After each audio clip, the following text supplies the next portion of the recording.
Hey everyone, welcome back to my channel and to my biggest project yet. This is my first ever larger scale woodworking project.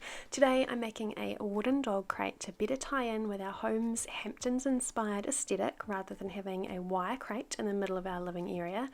And so many new skills were learnt along the way with this one, so stick around to check out the whole process.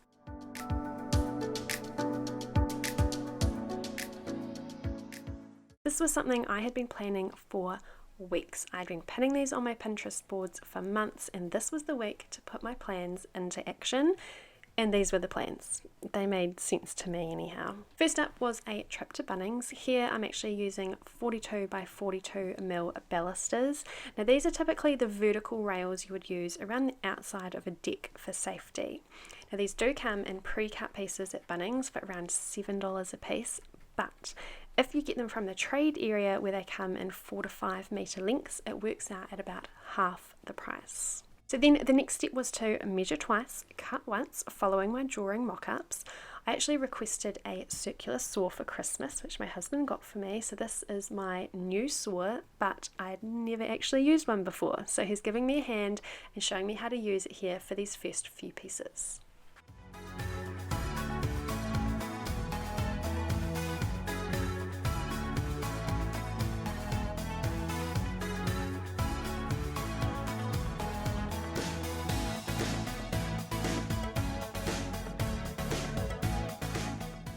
Then I'm laying everything out on the floor before preparing them to screw together. Yes, I'm doing this inside. This was a really large piece. This will only fit through our double doors, so it needed to be put together inside. Plus, this was during school holidays, so I needed to be handy to my kids. For this whole piece, I wanted to do pocket holes, which I had also never done before. Basically, that just means everything is connected in a hidden way, so no screws are seen on the final piece. Now, initially in this project, I didn't have any clamps, so you'll see me just make do. First, I'm making pencil lines using the pocket hole template. Then I pre-drill some large screw holes just into the surface, just deep enough that it will conceal the large screw heads below the surface of the wood. Then, coming in on an angle, I pre-drill my screw holes using a smaller drill piece to suit my screws. I then wood glue and screw the pieces together one by one. Again, I still had no clamps at this point, so you'll see me sitting in some really odd positions so I could use my body weight or foot to keep things in place.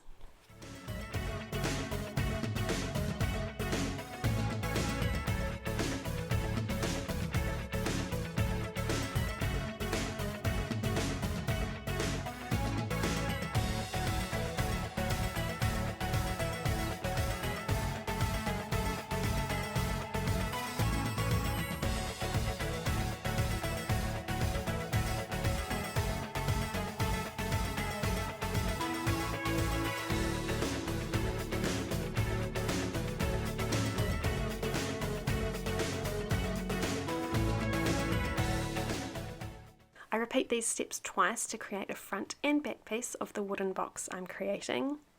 Then later into the night I pieced the sides together.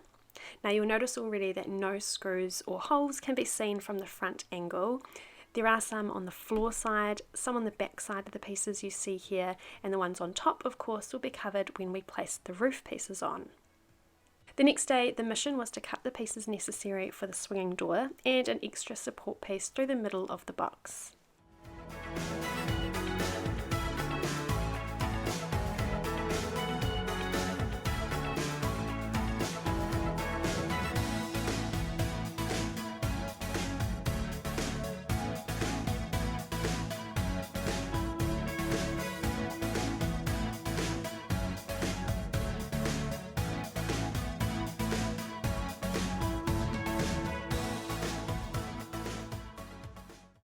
And after piecing together the door, I sanded the screw holes back and puttied these up, as when the door is open I didn't want any screws to be noticeable. While that putty was drying, I got to painting the wooden box frame and the ply base and backing that I had had cut to size while at Bunnings. The base is a 12mm ply and the back a 9mm ply. And I'm using a white exterior paint as this is on treated naked pine.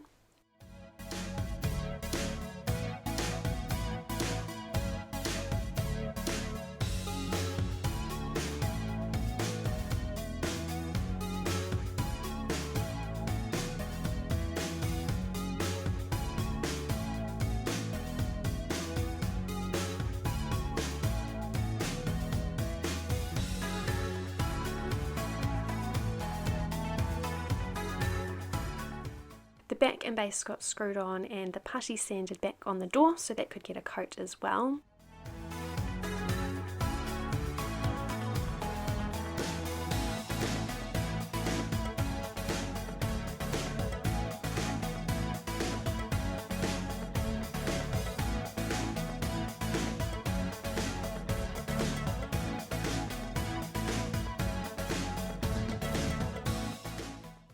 I then also went a step further and puttied up the backside pocket holes. Then the fun part. For the metal caging of the crate, I deconstructed an existing puppy pen we had, and I had already calculated my wooden frame measurements to fit the panels of the pen so that hopefully no raw sharp edges would be left.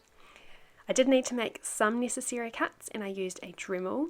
Also never used one of these before. My husband was at work, so I just kind of went for it and I had so much fun making sparks everywhere.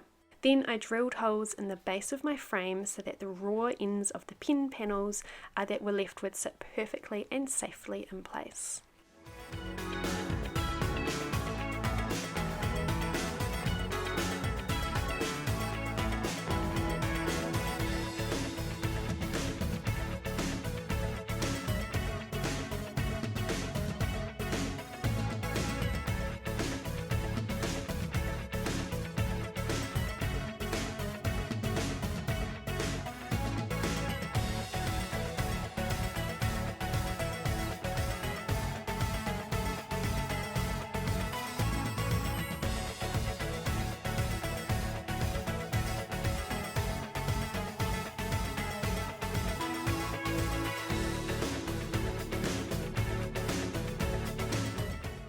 The other edges were stapled in place and the back side of the door was just stapled on also.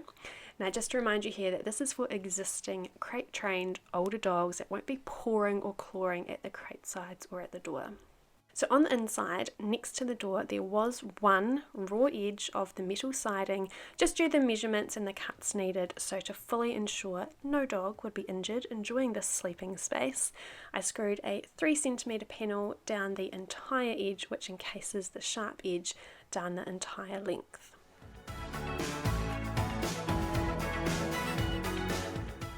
For the top I used pine handy panels which I lime washed to match previous pieces I've refinished in other videos, secured these in place, and finally, a week and a half later, my wooden dog crate was complete.